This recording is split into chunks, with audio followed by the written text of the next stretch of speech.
Hello there and welcome. My name is Laura and I am the vibrational sound practitioner and expert level sound healer at Soul Sister Healing Arts Studio in Woodville.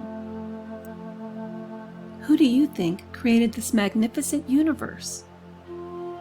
The Creator, God. When you simplify that spiritual being or entity, God, to a one-word description, what comes to your mind? To me, it's the word love.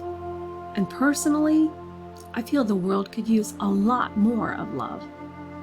In the work I do with vibrational sounds and sound healing, I let His love and light shine in and through me to help those who come to see me for their physical, emotional, mental, and spiritual wellness journeys.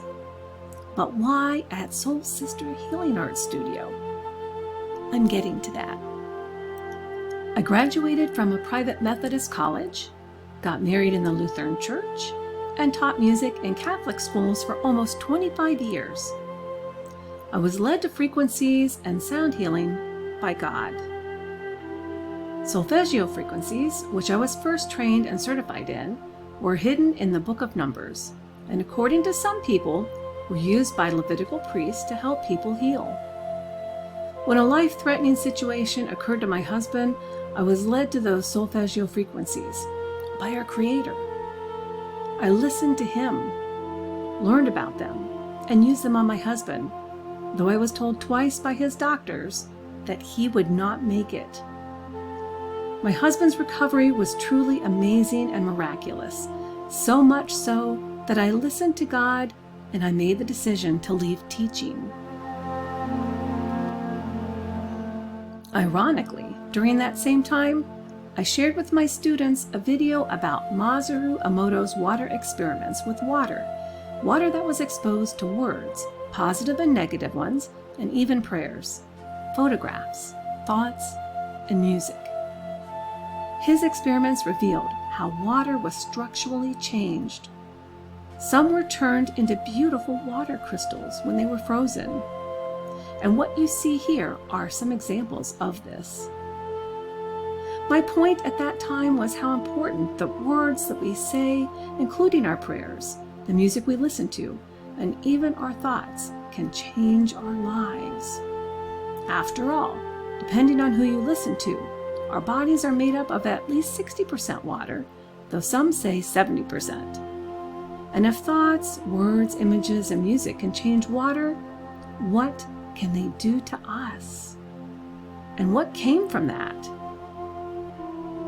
I was accused by the principal and assistant principal at my school in the Toledo Diocese, as well as the parish priest, of sorcery and witchcraft. The priest, who was still there, did not want to hear my side or see the presentation I showed the children.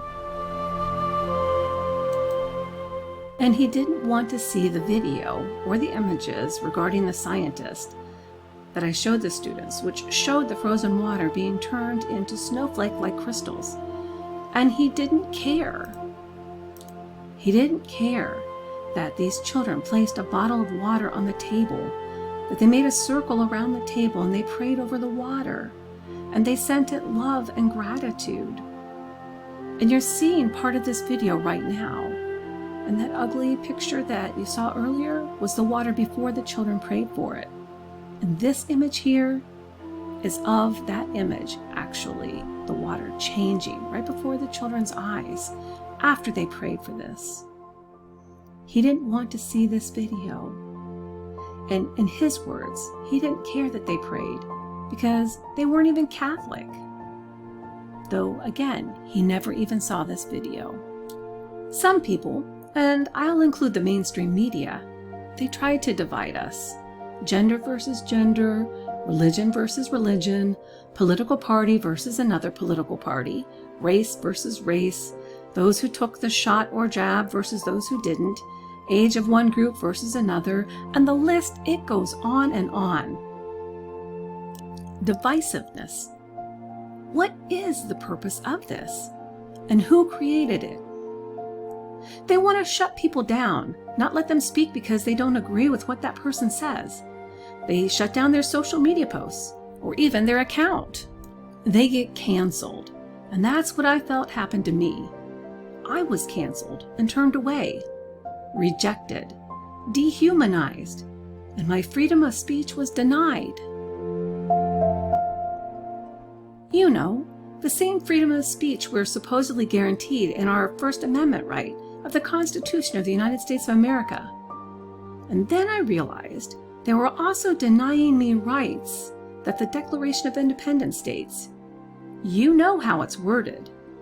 We hold these truths to be self-evident, that all men are created equal, and that they are endowed by their Creator with certain unalienable rights, that among these are life, liberty, and the pursuit of happiness.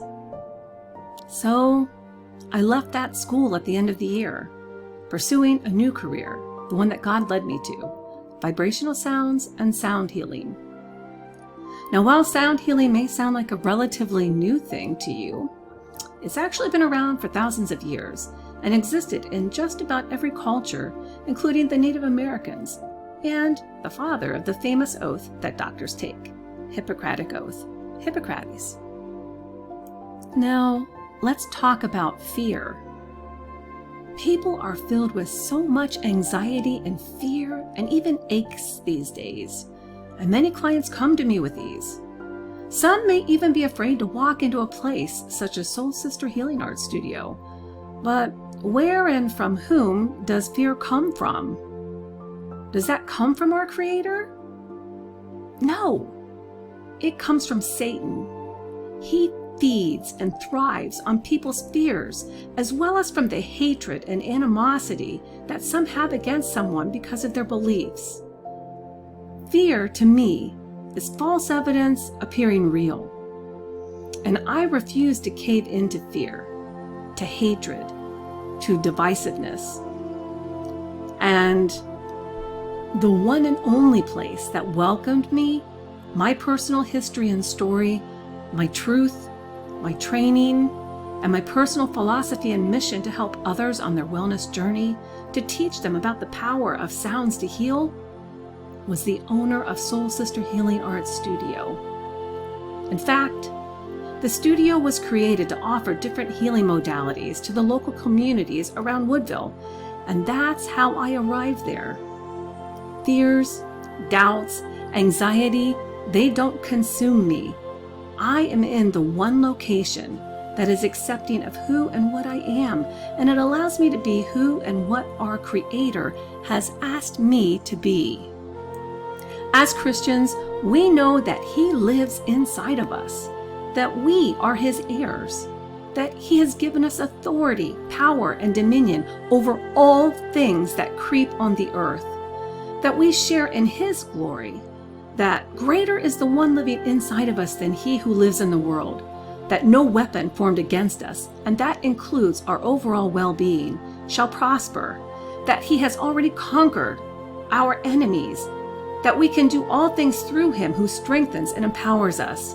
So again, what are you afraid of by walking into the studio?